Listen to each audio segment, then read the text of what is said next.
Greetings and happy 2011, everyone. Welcome to the Feminine Mojo Show here on Blog Talk Radio. I'm your host, Jamie Walters, author and founder of IVC and the Feminine Mojo Projects. You'll find more information and inspiration on the Feminine Mojo Projects and reclaiming your own Feminine Mojo at www.ivysea.com. As we continue into 2011, this amazing, potentially, year that we have just started out on, we'll be seeing and feeling more transformative energies and potentially revolutionary changes around us.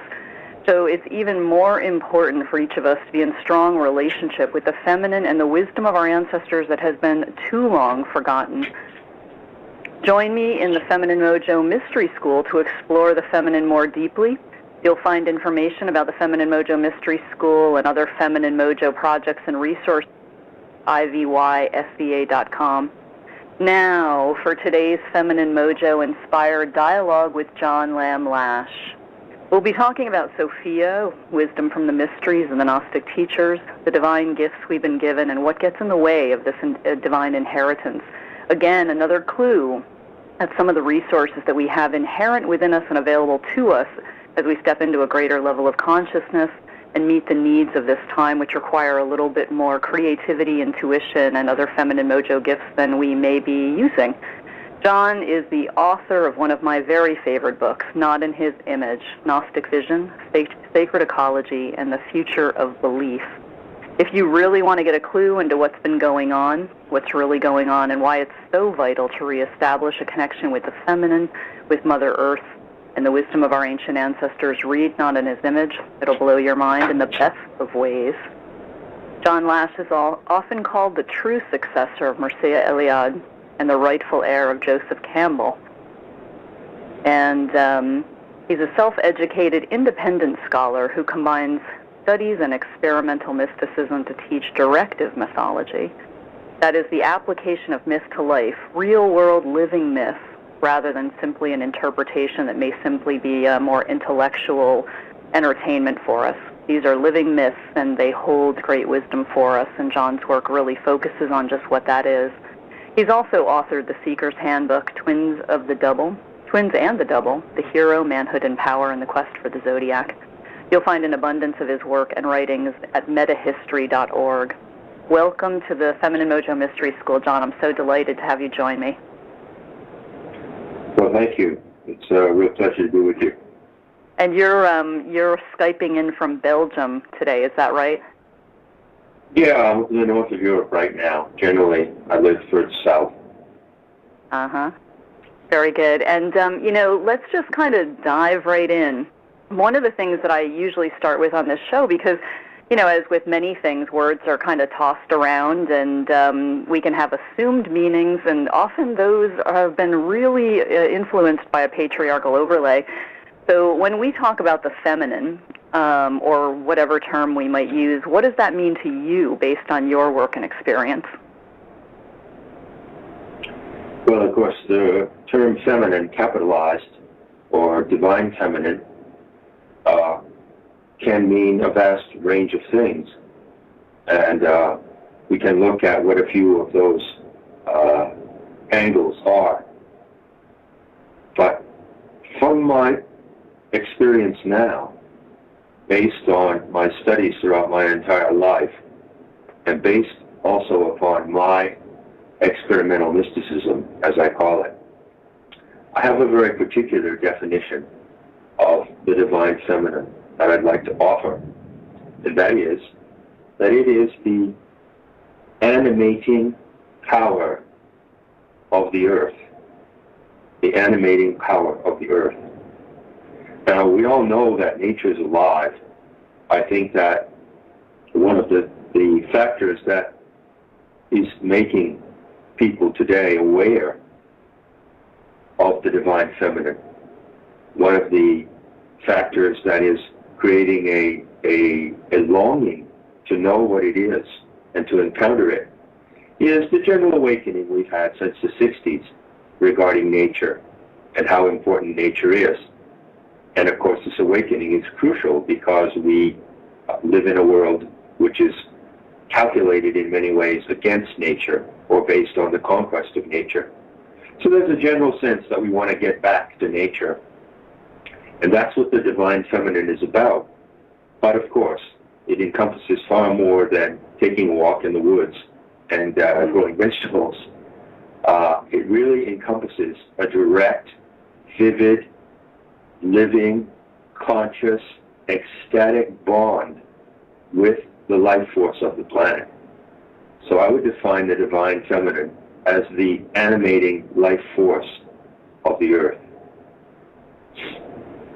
It's really beautiful, and it makes me think of something that I'd come across anew when I was revisiting Neil Douglas Klotz's Aramaic translations of some of the Gospels and some of the words, and talking about an ancient goddess called Elat, E-L-A-T, and that's related to the Aramaic word for unity, Allaha, or in some other languages, Elohim or Allah, which means sacred unity, or what we might call creative or creator or one creative force.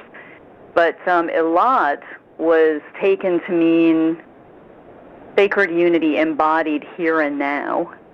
And I just thought that was really beautiful. And it just came to mind as I listened to you talking about the divine feminine as the animating force of the earth. And of course, we're part of Earth. So that would be the animating force of each of us as well, yeah? Well, sacred unity embodied here and now. You can hardly do better than that. I like to emphasize the word bond and bonding. Mm-hmm. And to put it in a parental metaphor, this would be the plight of the human species in the 21st century. At a certain point in history, and this is a very complicated subject, mm-hmm. but we have to go back and look at it to understand ourselves. At a certain point in history, not for one reason, but for a number of reasons, the human species began to drift out of that sacred unity with the earth. We had the living interactivity. Mm-hmm. And what we have to do now is rebond to her, rebonding to the great planetary mother, who was known by so many names among ancient peoples, Elat being one of them, and also, as you know, as you must know in your Feminine Mojo project, countless other names in all cultures and indigenous cultures through time. So we're rebonding with her. And this rebonding experience can be a great adventure. I believe it should be viewed as an adventure, and an exciting one. It's an adventure of beauty and rapture. It's not primarily an intellectual adventure. It's more an adventure of feeling, intuition. Mm-hmm. It's deeply connected with the power of desire, and I'd like to get into that a bit with you as we proceed. And to view it as an adventure is, I believe, a very good way to take that path backward into the divine mystery of this planet. That's the viewing it as an adventure is a wonderful way of framing it, because it's an engaged. It suggests an engagement. It's not just a contemplation, and of course contemplation is wonderful, or intellectual curiosity or exploration, which of course in its way is wonderful. But it's when you think of something as an adventure, or as I like to say, creative adventure, to me that seems to be actually a facet of the planetary animating force, as you say, the Divine Mother, the Elat, by any of her names that we call. But the very nature of it seems to me to be this great creative adventure, deeply sensual, by which I mean engaging all of our senses, both the recognized and the ones that we have long forgotten about, or at least have long marginalized in terms of sixth sense and so on. But why do you think, John, that it's so important that we remember and reclaim this at this point in our collective history? I mean, I know that sounds like a no-brainer, but again, we get going in our days, and it can be very easy to just skim along the surface of these topics. So what is it that makes it so important right now? And I know that, it's been this way for decades, but right now as we speak, why is it so important that we do this rebonding with the Great Mother and the Divine Feminine? Well, I'd like to answer that question in a rather brutal way.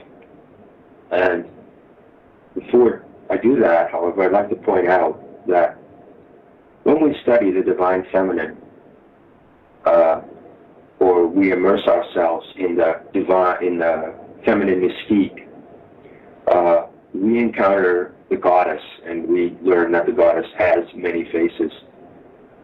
And one of the faces of the goddess is Kali, which is a very severe face. It's her warrior face. And Kali is very, very important in this rebonding process now that we are having with the earth. But Kali represents, we generally tend to think of the earth goddess, the planetary mother.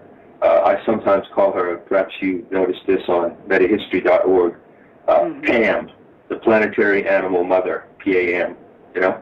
If we want to talk about her in a maternal metaphor, which is only one facet of her being, we tend to think that she's nurturing. We are reminded that the very air we breathe comes from her, that every single perception that we have, every function of your body right now is a function of her life force in you. We tend to think of her nurturing, her motherly and her maternal side. Kali represents another side for her, a rather brutal side. So I would speak now, to answer your question, in the spirit of Kali. It's important to connect to the goddess now, because if you think you have a future and it isn't connected with her, then you're very, very wrong. We as individuals and we as a species only have a future in connection with her. Without her, there is no future. And so that's a very rather brutal thing to say. But the wonderful thing about that is this process of rebonding and reconnecting is a fantastic adventure in self-discovery for our species. We do live at a moment, I believe, when we have the possibility as individuals to discover the real meaning and direction of the divine experiment that is happening here on this planet. You've read my book, Not in His Image. One of the messages contained in that book is that we have a vision story about Gaia and the human species.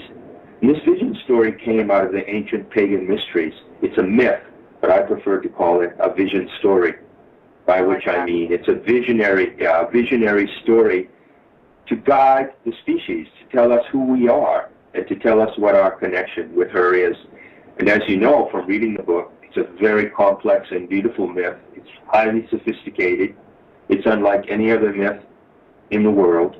And the main thing that this myth tells us is that there is a divine experiment proceeding on Earth, and it is her experiment.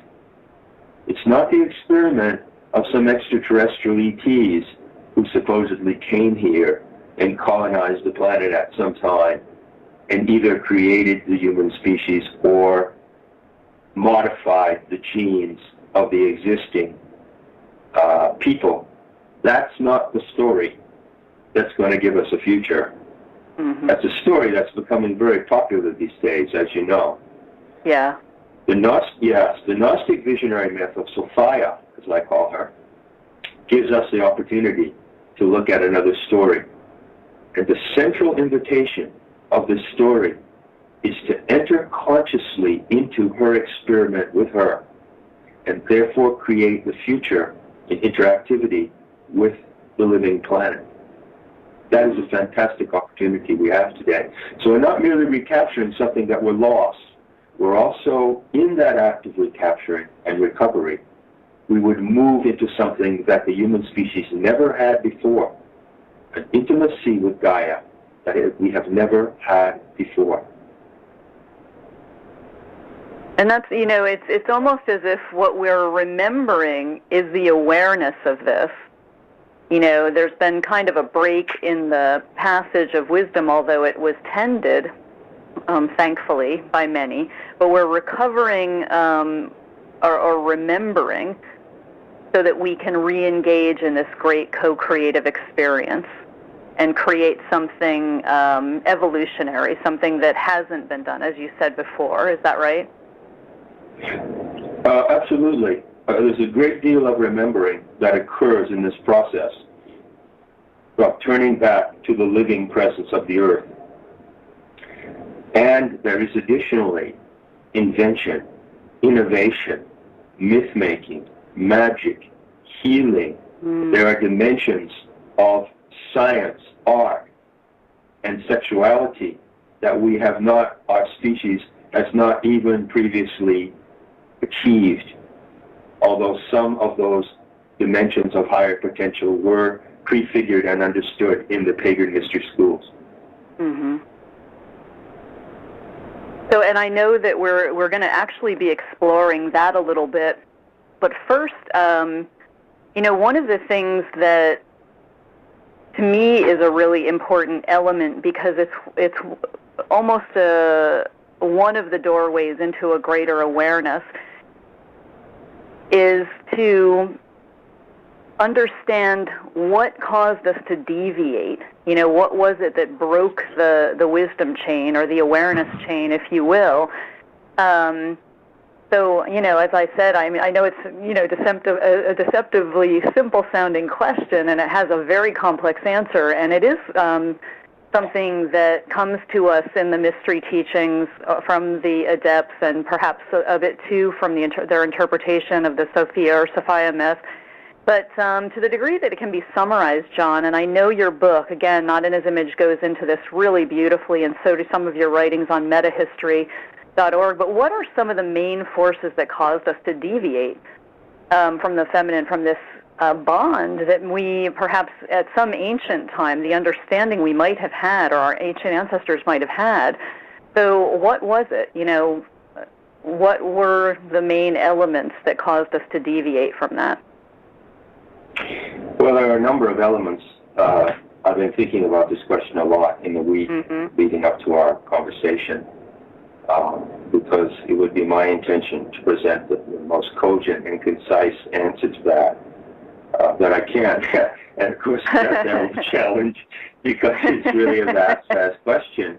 It is. What I would like to do is I would like to focalize on one particular thing, and then once I get that out, which I'll try to do in 3 or 4 minutes, then I can also perhaps mention or point to the other factors that contributed to this break. But I want to focus on one thing, and I think the reason, I hope the reason why I want to do that will become obvious as I speak. Right. There's a funny thing about this planet Earth. You could call humanity, the human species, a one-parent family. That term is used, for instance, if there's a couple, and then they have a child, and then the couple splits, and the man goes away, and the woman is left to bring up the child. It's a one-parent family. What we see very often in nature, very, very often, especially among the great felines and the predatory cats, who are really important to our warrior connection to Gaia. We see the male lion comes in, mates with the female lion, and then goes away. And so we have mama lion with her cubs, right? It's a one-parent family. Human species is a one-parent family on this planet. We only have one parent, and it's her. She has no male counterpart. That's very interesting, because that is absolutely the reverse of what we're taught in Judeo-Christian Islamic religion, isn't it? It's completely different. I mean, it was an absolute, 180 degree 180 degrees, an absolute break. They're saying, oh no, there's an off-planet male Father God who divinely, in some sovereign manner, creates the earth and the human species. This is a great, great lie. This myth is not just just another myth. It's a toxic myth, and it's a lie. And it's a lie that has been used to oppress us, to oppress and mislead the human species for many, many millennia. Now, I want to go back to what I think was the focal event, I consider to be the focal event that led to the situation where we are today. And you can define that event in your mind by asking yourself this question. Well, how is it possible, if we accept that the human species living on Earth is a one-parent family connected to the Mother Goddess, how is it possible that all of human society is dominated by men? Mm-hmm. Okay? Yeah. Well, I'll tell you, we saw, some of us are old enough to remember the assassination of John F. Kennedy. And some of us would perhaps now be willing to admit, and believe me, folks, all the evidence is in. All the evidence was in from the beginning, but all the evidence has now been put together. The Kennedy assassination has been solved, and it was a coup d'etat achieved by performing a murder in broad daylight. Now jump ahead to 9/11. We're beginning to recognize, many of us, that this was also another coup d'etat. It was a vast takeover move. So now go back to about 4000 BC. Mm-hmm. And try to imagine that something similar happened about 6,000 years ago. It didn't happen in one single event, but it happened in a long series of events, because it was not easy to overthrow what historians would call matriarchy or matrifocal cultures. At one time in this earth, before 6000 BC, there were actually cultures which recognized and revered the goddess. But those cultures did not die a natural death. They were overthrown by deceit and violence in the same way that the American government was overthrown and taken into the hands of a shadow mafia government by the Kennedy assassination. There was an overthrow. Men overthrew the goddess cults. And I'll tell you in a nutshell how they did it. It's very simple. Mm-hmm. This is what got us into this mess, where society today is dominated by men, and these men are murderous psychopaths. Of course, that's another subject. Why are they murderous psychopaths is an interesting subject in itself. But the fact is that they are men, and they dominate. Why? Merlin Stone was one of the great revivalists and agents of what is called goddess reclamation. Mm-hmm. I follow in her path, a great feminist scholar. She went back and she reconstructed how important the goddess was in her book, When God Was a Woman.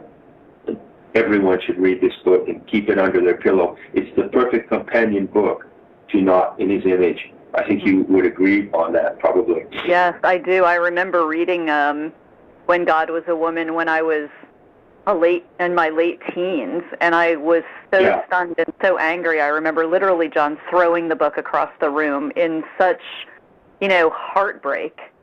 So I agree that it's one of those seminal books. It really is. It's heartbreaking, yeah. It's heartbreaking, but it tells you the truth, and the truth can be heartbreaking. And this is the truth. What happened was that in these goddess-centered or matrifocal societies, such as you found in old Europe and Turkey, societies that Maria Gimbutas also describes for us, it was natural that at a certain point in the development of a community, when it reached 1,000, 2,000, 3,000 people, that there had to be some kind of a leader of the community. And it was deemed logical that the leader of the community, because he might have to go to a war in defense against the community, should be a man. Why? Because a man, not because a man is more powerful than a woman, and not because women can't defend themselves, but because women are the bearers of life. And if women are killed, it lowers the odds that the opportunity will be able to reproduce itself. Whereas men are more or less dispensable in that respect.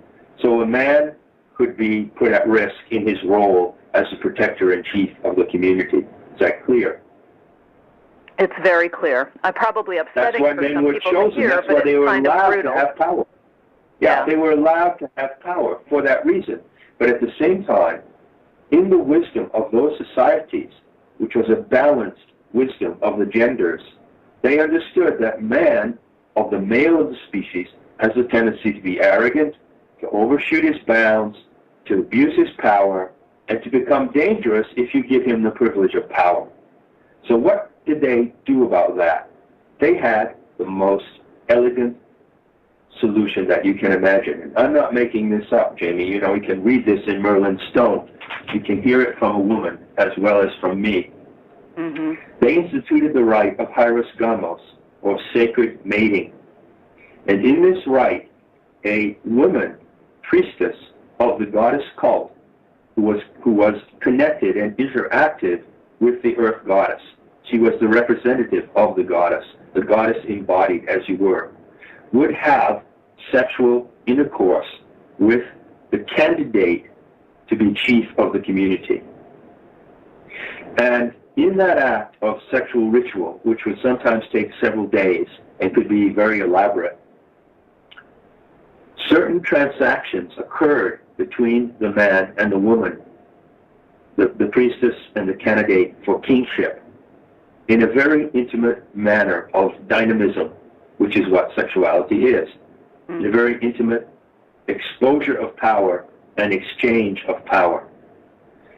And this hieros was, of course, a fantastic opportunity for the candidate who wanted to be king, because he had the opportunity to, get down and have some really fantastic pleasure with a priestess who was dedicated to the arts of pleasure. Mm-hmm.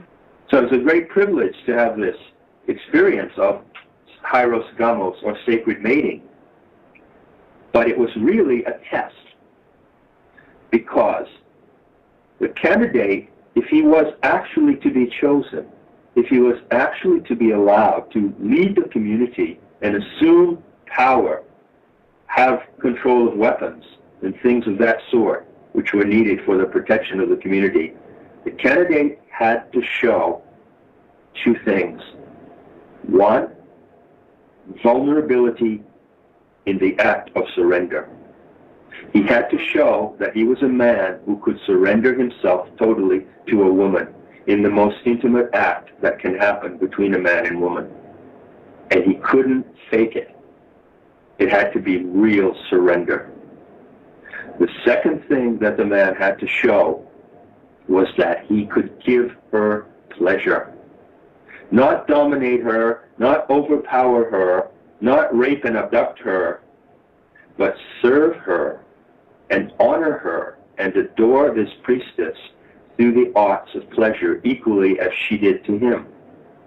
Now, the man who could do these two things, who could be vulnerable and show tenderness, and who could show a religious respect for a woman and give her pleasure, was deemed a worthy candidate for king. Well, that's certainly changed quite a bit, hasn't it? That changed when a bunch of men got together because of the Kurgan invasions, and you can read this in Maria Gimbutas. And they had more firepower than before.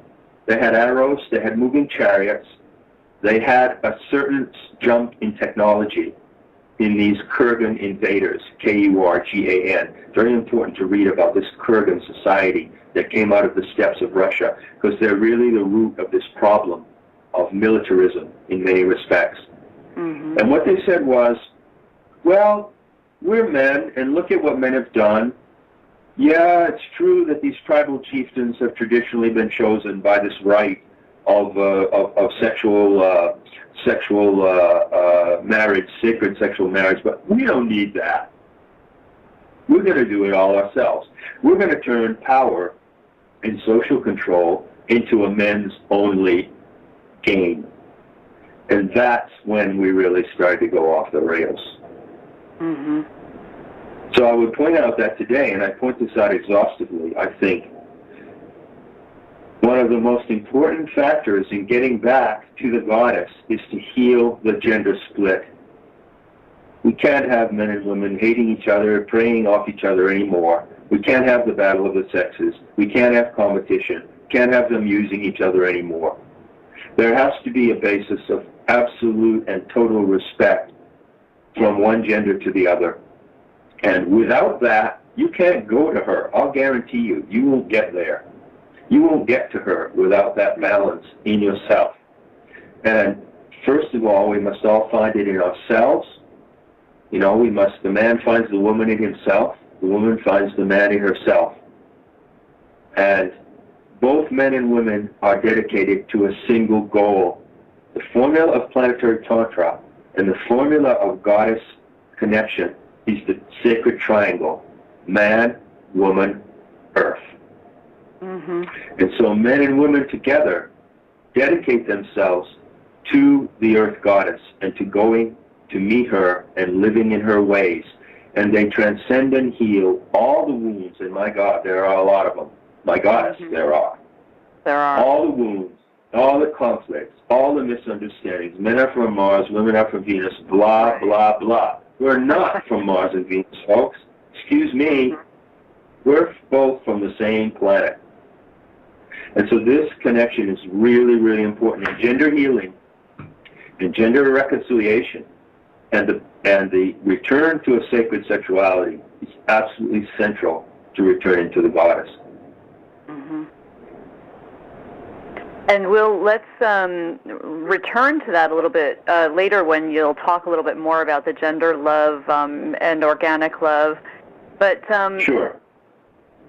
Because I know that it's one of the really important things, you know, but when we're talking about, you know, the Kurgans and some of the other, in those waves of invasion through areas that were goddess-centered and like in ancient Crete were actual examples of cultures that were very balanced in the celebration gender of life. balance. I mean, Crete is probably the best, most recent example. It's amazing. It's really amazing. Yeah, and, you know, because a lot of the times people will say, well, you know, it's always been this way, it'll always be that way, but that's actually kind of ignorant because it hasn't always been this way. There are examples of cultures that really did live in gender balance and respect for the planet and a real joy for life, not this weird off-planet God fear of death, but obsession with death. So, you know, when I hear about the invaders and the angry sky god kind of cultures and the level of violence that was inflicted in order to overwhelm and overtake some of these other cultures. And again, it happened in waves. But, you know, it makes me think, John, that it's almost, I honestly think, I wonder sometimes, you know, is that some sort of brain virus? You know, and I know in some of the mystery teachings and the Sophia myth, there is a little bit of a suggestion that there were influences that didn't necessarily come from wholeness or didn't necessarily come from source and were deviating from the divine potential or the higher potential. And, you know, those in the mystery teachings, and you again speak of these in your book, Not in His Image, are archontic influences. Or in the Sufi tradition, it might be the shaitan. But, you know, it seems like in several traditions there is this reference to this influence that leads us astray, and it can be very powerful. Will you speak just a little bit about the archontic influences? Because to me that's very, very important for people to be aware of. I know it was really, you know, light bulbs went off when I heard that and read it because I recognized it. You know, I could recognize the difference. So would you be kind enough to just share a little bit about what the mysteries taught about these influences? You know, how they operate, how do we recognize them, what are they? Sure. One of the key factors in the return to the goddess, to use that language, which is the title of several books I've written, or as I prefer to say, bonding with Gaia, Sophia, bonding with the planetary wisdom and with the divine presence of the earth, is to know her story. Mm-hmm. One way to get, you say, people are going to ask me, well, John, how do I connect to, you know, Gaia Sophia, as you call her? Well, know her story. Connect to her through her story. The sacred myth of Sophia is the central guiding story of the ancient pagan mysteries of the Levant, primarily, although it was shared by many of the mystery centers in the ancient world. It was primarily preserved in its purest form in the Levant, which is in Syria and Lebanon, Palestine area. And in this story, which I tell in my book and on the website, we have it's a planetary myth. It describes the origin of our planet, how the Earth originated, and it also describes the origin of the human species. And this story, this myth, contains an explanation of ET type or extraterrestrial intervention in our species. And it's not just an allusion or reference, it is a very key part of the story. There's a main subplot, you could say. The story has a main plot, which is the emergence of Sophia, the planetary divine presence, out of the galactic center to engage in the experiment with the human species. That's the main plot. Mm-hmm. But there's a fly in the works, because something happens on the way, something happens in the process of Gaia's own pre-earthly evolution that produces and introduces this deviant species, this cyborg or locust-type species is created, and they are called archons. And the influence of these beings is rightly called archontic. So what the sacred story of Sophia tells us is about this archontic deviance and this archontic danger, and it is a big factor in what takes us away from the true course of humanity. So, to answer your question, Jamie, well, how exactly does it do so? How does this archontic factor work? Well, there are primarily three ways in which it works. It works on us in our own minds. Let's just set aside for a moment the tantalizing question, well, are these exactly equivalent to ETs, and are they flying around in spaceships and, doing nasty things to people? Just set that aside for a moment, and just consider that whatever their influence may be, the primary thing we have to understand is how they influence our mind and our imagination, because that is where the deviance occurs. Now let's just jump back very quickly to these Kurgan peoples coming down from the steppes, driven by the angry sky gods.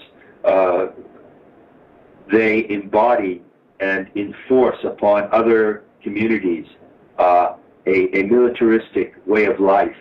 And a lot of that behavior initially of those invaders, of those Indo-European invaders, can be attributed to a kind of post-traumatic stress syndrome. They underwent something, and nobody knows exactly what it was. It could have been very violent environmental changes or climatic changes. Those cultures underwent something that drove them out of the central steppes of Asia, and Europe and Russia, into the Middle East and Europe. And when they got there, they were already somewhat demented by this post-traumatic stress syndrome. They were violent because they had experienced some kind of violence. We don't know exactly what that is. No one knows. But it wasn't that violent PTSD-like behavior alone that brought us onto the terrible path we are now. There are three other factors that unfolded over a long period of time. And Gnostic seers in the mysteries attributed these three factors to the archon entities. How do the archon entities, as they're called, the archons, work upon the human species and deviate us from our humanity and our connection with Gaia? The first thing they do is that they introduce into our minds the ideology of salvation and salvationist religion. So to a certain extent, the whole ideology of Judeo-Christian Islamic religion, with the off-planet Father God, the chosen people of the Father God, the Messiah or Savior sent by the Father God, and the final day of judgment that humanity face, those four elements of the Redeemer complex, all of that Redeemer mythology comes from a kind of foreign implant in the human mind, what Castaneda would call the foreign installation. It's really an alienating ideology, this religious ideology of the Father God and the Messiah and salvation. And Gnostics directly attributed that ideology to the archons. And they even said, and they pointed out, which is one of the reasons why they got eliminated, they pointed out to the early Christians and the Jews, they said, hey, wait a minute here. We're seers in the mystery schools. We're connected to the Mother Goddess. We belong to a thousands-year-old tradition of mysticism and earth worship, if you want to call it that. And we're here to tell you that this Jehovah, Yahweh, God that you worship, is actually a demented alien working against the human species. I mean, that is one of the most powerful, strange, weird, bizarre messages that has ever come down the pike. And this is what they said. They warned about, first of all, the ideological and religious insanity of the Abrahamic religions. These are not just other religions and belief systems that, oh, everyone's the right to believe what they want. Well, I agree.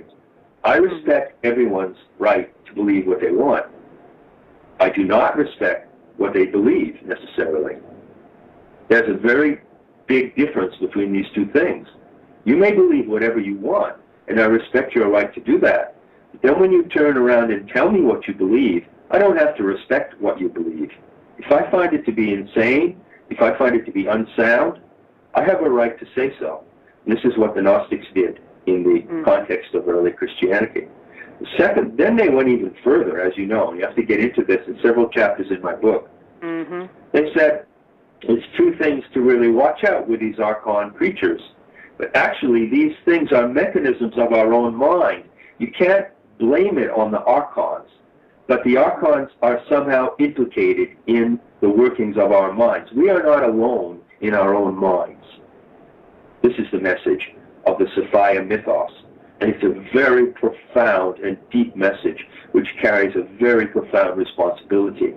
Because if we are not alone in our own minds, we need to be able to have the willingness and the capacity to look at ourselves, to examine our minds, and to see what that is in our minds which alienates and deviates us from being human.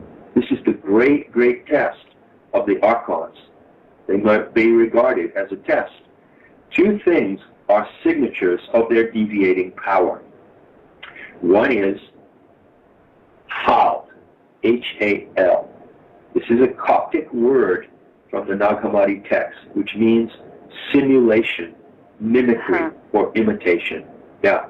The Gnostics warned that these archontic powers, which work in our minds, have a great capacity to simulate. And our vulnerability to their influence happens when we become entranced and fascinated by simulations rather than the real thing. For instance, when we become involved in technologies of simulation, television, when we become in any kind of technology, writing is a technology of situation.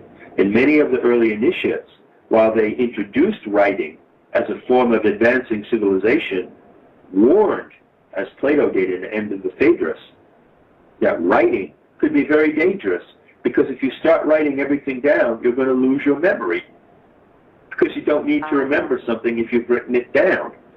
And if you start to lose your memory, you're not going to remember who you were or where you came from. You're going to have to depend on it being written down. So the second factor was simulation, mimicry. Be careful, because the archons can offer you a fake substitute for the real thing. And look at the world today. Look at where we're at today. How much problem in society, including 9/11. 9/11 is a hoax. It's a fake. It's a fake event. I mean, the event really happened, but it's a fake event at the same time. This is an example of archontic influence. The third factor is very simply what we call suggestibility, which is also an enormous factor in leading the human race. down the toilet, you know? We are so suggestible. Advertising, politics, education, it's all based on suggestion. And what the Gnostics said was, we ought, if we're going to be suggestible, and we are by nature somewhat suggestible as a species, then we ought to take our suggestions from the right place, which is from our own imagination. Mm-hmm. Follow the suggestions of your own imagination and develop and test and articulate and share the expressions of your imagination. That is the correct process for humanity. But when we take suggestions from movies, from advertising, from everywhere that you can imagine, we become hypnotized. We actually enter into a trance state where we are led by the power of suggestion. So these three factors, I think you can understand, I hope from my brief synopsis, how powerful they are. This is no joke here. These three factors can deviate us very, very seriously from our proper course of evolution. Mm-hmm. And you know, John, as you've mentioned, you talked about the simulation and mimicry, the kind of virtual reality, the fake substitutes for the real thing, and the co-opting, if you will, of thought and imagination. So literally being fed or influenced in what to imagine, even, or how to use the imagination. It gets on almost what feels like a default track. But those are two very important things. I mean, focused intention or thought and imagination as well, you know, and that's coming to us now from the Edges of Consciousness work and whatnot. So that makes it even more powerful because you're talking about what might be called, on the other side of the fence, some of the divine gifts we were given. So it's almost like the co-option or deviation from rightly using, if you want to use that language, the divine gifts we were given of thought, imagination, etc. That's exactly what it is. And as you know from what I've said in my book, it's my best guess, my best conclusion as a scholar, that is exactly what the Gnostics said. That's exactly how they diagnosed human insanity. You know, the core of human insanity is Abrahamic religion, religious ideology. That is truly the core of it. But these other factors are equally powerful. Unless, I would say this about your imagination. Everyone out there listening to this has an imagination. And I would say this about your imagination. Use it, or else somebody else will. Mm-hmm. That is the human situation. The power of imagination and the power of desire are the two parts of our divine endowment that connect us most intimately with Gaia. That's why I use the word Sophia, because it rhymes with desire. It's kind of a little Gnostic joke of mine. Sophia desire. You know? Do not let anyone take over the power of your imagination. And do not let anyone tell you what you want. Do not let anyone take over the power of your desire. Because these are the two, we could talk about the divine endowment in terms of epinoia, metanoia, nous, these other terms that you find in the Gnostic mystery teachings. But I would prefer, in the brief context of this conversation, to just put it in this way. Power of your imagination and the strength of your desire is what connects you to her. But the operative phrase in that statement is connection. Mm-hmm. Another mistake that we can make is that we can react like this. Oh, yeah, well, I get what John Lash is saying. Imagination, I got plenty of that. Desire, well, I got plenty of that. So I'm just going to go for it. I'm just going to take my imagination and my desire, and I'm going to develop them to the utmost because that's what John Lash is saying. Well, it isn't what I'm saying. Mm-hmm. What I'm saying, friends, is that you own your imagination, that divine gift, which the Gnostics called the luminous epinoia, and you own your desire, which is Sophia's most powerful emotion. It's called enthemesis. Her most powerful emotion, the most powerful emotion of the earth, is desire. And you take those two faculties and you develop them, evolve them, train them, enjoy them, celebrate them, express them, yes, but you do it with her. You do not do it on your own. That's the whole key. This is a power-sharing arrangement. Planetary Tantra, or Shaktism, as it was traditionally called in Hindu religion. Shakti means power. That's your booty. That's your mojo. Okay? And Planetary Tantra, which is the path to interactivity with the goddess, is a power-sharing arrangement. We can't do anything by ourselves. These faculties of desire and imagination, when they are developed by people independent of her, you know what that equals? Archontic. And it gets very archontic. Well, it's narcissism primarily, Jamie, but it gets very archonic because you have to satisfy it by archonic means. That is, you have to substitute things, real things, with things you can buy or things you can simulate. But it's plain and simple narcissism. And narcissism is probably the worst pathological disease that our species is suffering from. And a lot of us are going to die off from narcissism. It's a killer disease. But the connection to the goddess and the return to her is a cure for narcissism. It's a cure for this, what I call single self obsession of, our insane pathological egos. So, we're talking about anoia and epinoia, the luminous imagination and the power of desire. And I think of those two alone, when I contemplate or am aware of of desire and imagination, it strikes me, John, that those are two concepts, at least I remember growing up, that were marginalized. So you can really look at how desire and imagination in at least many major religious or cultural systems are downplayed, repressed, marginalized, laughed off. There's quote-unquote children's games or somehow aberrant. You know what I mean?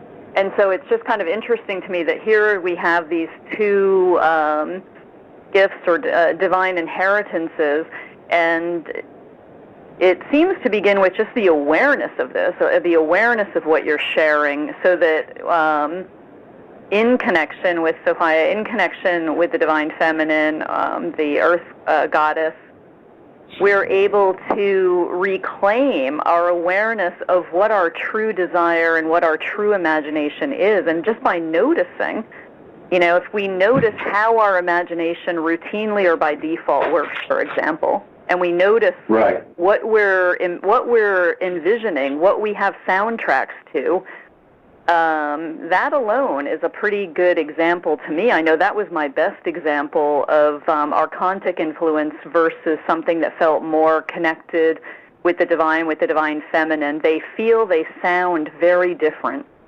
Well, yeah. So, it's really quite amazing, and talk about, that's the mojo. I mean, it is the mojo because the mojo is becoming aware of how those are co-opted, and we are becoming increasingly aware of how potent, how powerful they are, and then perhaps connecting with some of the wisdom from the mystery teachers about how these were our divine gifts and how we can reclaim a more conscious or aware and Sophia-connected use of these divine gifts. And not only that, but how we can overthrow, and I really mean it, undo, overthrow, defeat, resist this horrific patriarchal program that's coming down on the planet in all directions. And they're escalating. They're in their end game. What you hear about the New World Order, what you hear, all these horror stories we hear about mind control, about the police state, this is all the end of the story. It's the death of patriarchy. It's the death of patriarchy, and it's going to die. It's going to die hard. It's going to take a lot of collateral damage with it. Let's talk the brutal facts here, folks. But the way to face that horror is to reclaim these powers. Desire plus imagination is the mojo. That's the Shakti. And it's also the formula of magic. And there is a magic in us. We are a magical species. Gaia regards us as a magical species. In my conversations with the goddess, which come from the practice of telepathic shamanism that I do, that is a continuation of the kind of specific practices and disciplines of shamanism that were known in the ancient mysteries, actually allow you to communicate directly, one-on-one, with the intelligence of the earth. You can talk to her. You can get her online, and she will talk back to you. This is the phenomenon of the organic light that I mentioned in my book. When you get into that dimension of intimacy with Gaia, you realize it's all about magic. We are the magical child of this fantastic earth goddess, the divine presence of the earth. And her way is the way of beauty. Her way is the way of magic and pleasure. And one of the things I would like to register in the minds of all the people who are listening to this talk is that the path to the goddess and the connection with her is the greatest opportunity that you have to have a life that thrives and to have a life that is rich in beauty, pleasure, ecstasy, and sharing and compassion. It's the best chance that we have as individuals and as a species. And what we're reclaiming, getting to what you're saying, Jamie, what we're reclaiming now through this divine endowment of desire and imagination will give us the power to deal with the end of patriarchy, to face the end of patriarchy, and to get through it. There is no future for anyone who is invested in patriarchy. They will go down with the system. But what about us who weren't invested in it and who are beginning to see through it? What about us whose intuitions and whose feelings of love and reverence are drawn to her? We have a future beyond patriarchy, but we only have it with her. But it's a magical future. Beautiful. And you know, John, believe it or not, we have about 2 minutes left. So I want to, can you believe it? I know. And it sounds like we could easily do a second segment, but in the meanwhile, I want to thank you very, very sincerely. And I also want to let people know again that they can go to metahistory.org and find more of your writings, find more of your work, and find out a little bit more about some of the things we've talked about. And also, Not in His Image, your book is one of the foremost ways to get connected with some of these topics. It's a rich, rich, and wonderful work. So I want to make sure people know about that. Again, John, thank you. And thank you to all who have been listening. Sorry we didn't get a chance to take in your calls. I knew this was going to be a very rich segment of minutes. But you'll find more about John at metahistory.org. And you can find more about the Feminine Mojo Project's future shows and the Feminine Mojo Mystery School at www.ivySea.com. Thanks so much. I hope all of you have a wonderful and now much more imaginative and thoughtful and Gaia Sophia connected start to this wonderful new year and the potentials that are alive and available to each of us as we re-engage and reconnect and remember. Thanks again, everyone, and thank you again, John. You're very welcome. Thank you so much. Who combines studies and experimental mysticism to teach directive mythology. That is the application of myth to life, real-world living myth, rather than simply an interpretation that may simply be a more intellectual entertainment for us. These are living myths, and they hold great wisdom for us, and John's work really focuses on just what that is. He's also authored The Seeker's Handbook, Twins and the Double, The Hero, Manhood and Power, and The Quest for the Zodiac. You'll find an abundance of his work and writings at metahistory.org. Welcome to the Feminine Mojo Mystery School, John. I'm so delighted to have you join me. Well, thank you. It's a real pleasure to be with you. And you're Skyping in from Belgium today, is that right? Yeah, I'm in the north of Europe right now. Generally, I live towards south. Uh-huh. Very good. And, let's just kind of dive right in.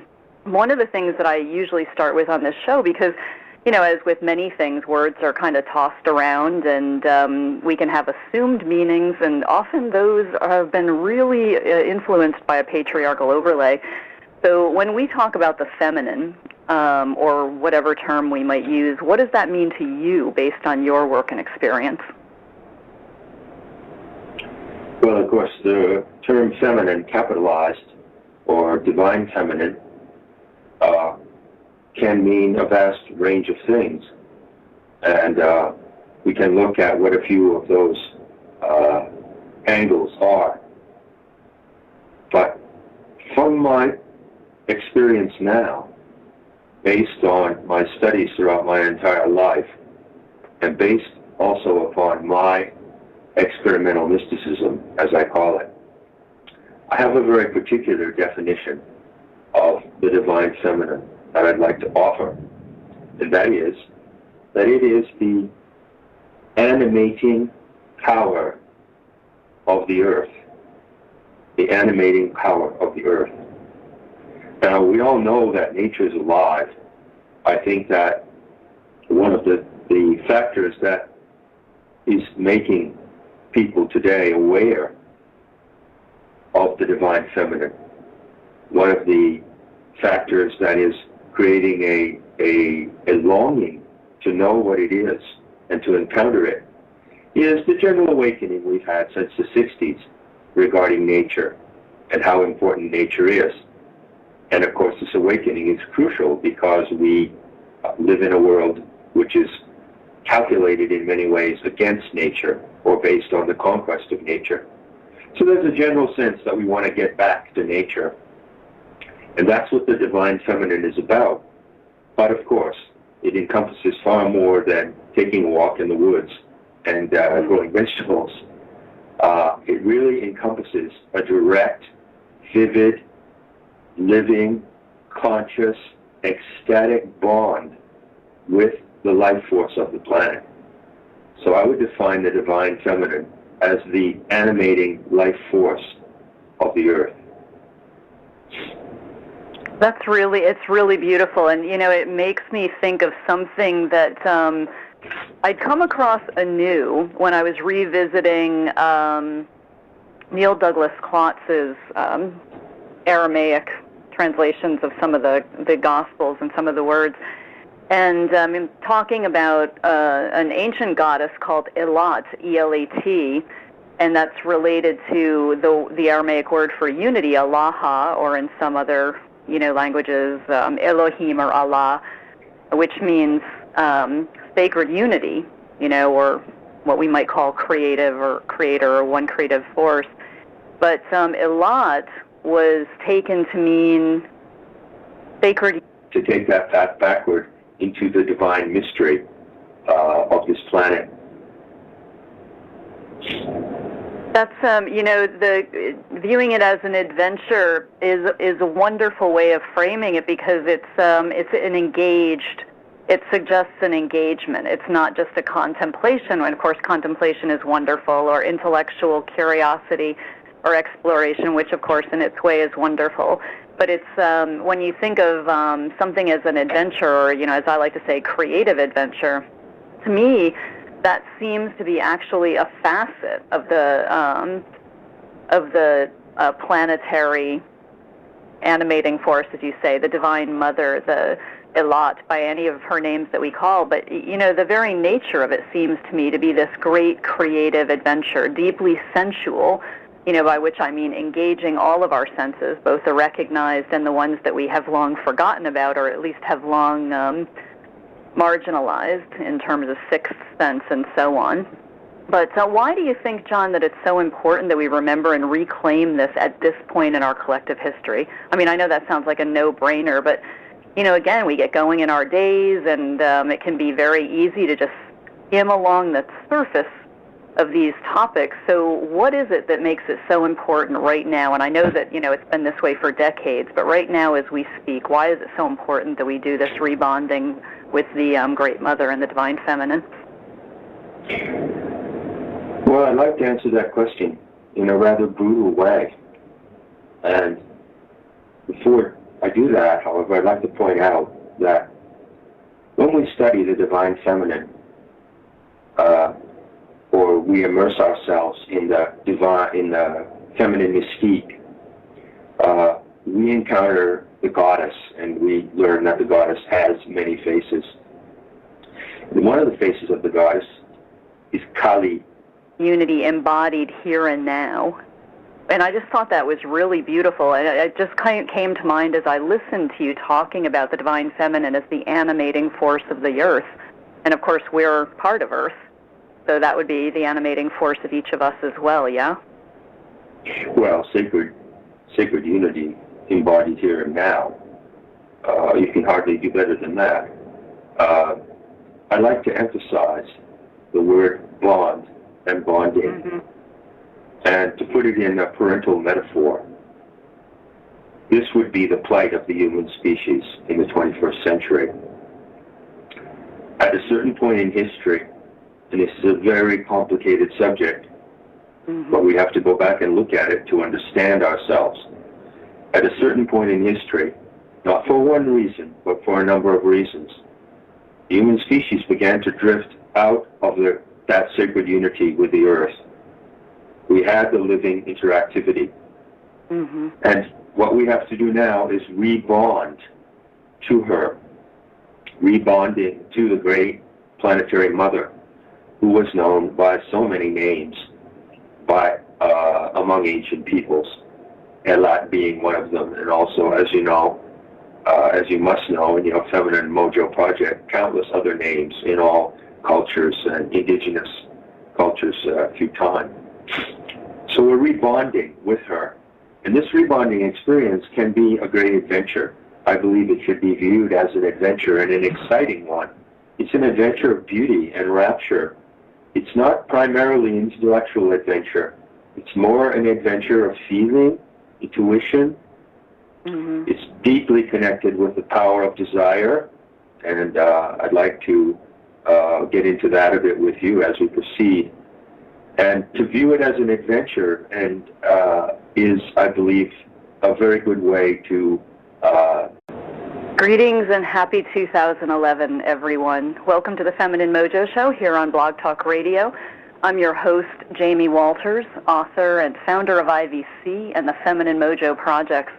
You'll find more information and inspiration on the Feminine Mojo Projects and reclaiming your own Feminine Mojo at www.ivysea.com. As we continue into 2011, this amazing, potentially, year that we have just started out on, we'll be seeing and feeling more transformative energies and potentially revolutionary changes around us.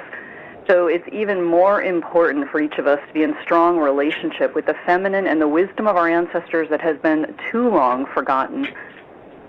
Join me in the Feminine Mojo Mystery School to explore the feminine more deeply. You'll find information about the Feminine Mojo Mystery School and other Feminine Mojo projects and resources at ivysea.com. Now, for today's Feminine Mojo-inspired dialogue with John Lamb Lash. We'll be talking about Sophia, wisdom from the mysteries and the Gnostic teachers, the divine gifts we've been given, and what gets in the way of this divine inheritance. Again, another clue at some of the resources that we have inherent within us and available to us as we step into a greater level of consciousness and meet the needs of this time, which require a little bit more creativity, intuition, and other feminine mojo gifts than we may be using. John is the author of one of my very favorite books, Not in His Image, Gnostic Vision, Sacred Ecology, and the Future of Belief. If you really want to get a clue into what's been going on, what's really going on, and why it's so vital to reestablish a connection with the feminine, with Mother Earth, and the wisdom of our ancient ancestors, read Not in His Image. It'll blow your mind in the best of ways. John Lash is often called the true successor of Mircea Eliade and the rightful heir of Joseph Campbell. And he's a self-educated, independent scholar